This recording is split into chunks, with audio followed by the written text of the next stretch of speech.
Tu es célibataire, tu t'es séparé après une longue relation, tu as peut-être divorcé, que tu aies des enfants ou non, eh bien tu es au bon endroit. Je te partage ici des témoignages d'autres femmes séparées, divorcées, mais aussi ma propre expérience ainsi que des exercices qui m'ont aidé à accepter entre autres ma solitude.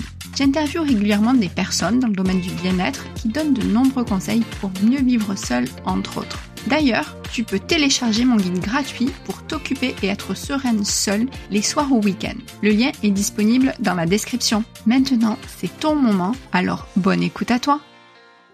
Coucou, alors aujourd'hui nous sommes le 14 décembre. Comment vas-tu aujourd'hui et comment te sens-tu surtout à l'approche des fêtes de fin d'année? Peut-être que si tu es solo, n'hésite pas à écouter les épisodes que je te partage car ils ont souvent des exercices à faire qui sont relativement courts et qui peuvent t'aider à mieux vivre ton célibat. Mais sinon, aujourd'hui, revenons sur un témoignage inspirant, celui de Sandrine, qui est maman solo et gère 3 structures.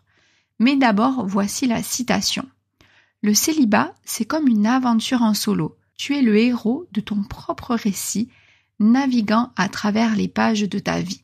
Alors oui, en embarquant dans cette aventure en solo, tu deviens effectivement, alors je dirais pas le héros, mais l'héroïne, pour être plus exact, de ton propre récit. Alors oui, navigue à travers chaque page avec courage, car il en faut parfois, voire souvent même, surtout quand on n'a pas trop le moral, car chaque chapitre va te rapprocher d'une histoire plus riche et plus passionnante qui est la tienne. C'est justement parce que nous sommes uniques que nous vivons finalement chacune des séparations, des divorces de façon différente. C'est pour cela que j'adore vraiment faire témoigner d'autres femmes afin qu'elles nous partagent donc leur propre expérience, leur vécu, ce qu'elles aiment ou pas dans leur célibat. Et on est chacune différente. Et même si, voilà, pour toutes finalement c'est une séparation. Mais voilà, on prend les choses de façon différente selon nos émotions, selon notre parcours de vie, selon où on en était dans cette relation. Et c'est pour ça que les témoignages, je les trouve toujours très très inspirants. Donc comme je le disais et en lien avec mon actualité de nouvelle entrepreneur, eh bien je souhaitais partager le témoignage de Sandrine qui est solo depuis longtemps et qui, même si elle a 2 enfants à charge, eh bien elle a osé se lancer, elle a osé lancer son entreprise. Et pas qu'une en plus, elle a commencé par lancer une activité de pressing et une laverie automatique, puis une épicerie fine.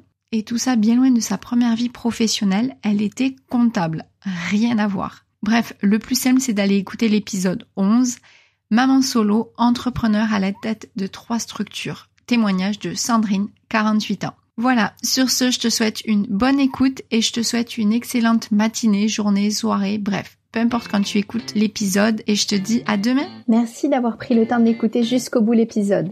J'espère que cela t'a plu, t'a aidé et peut-être même reboosté.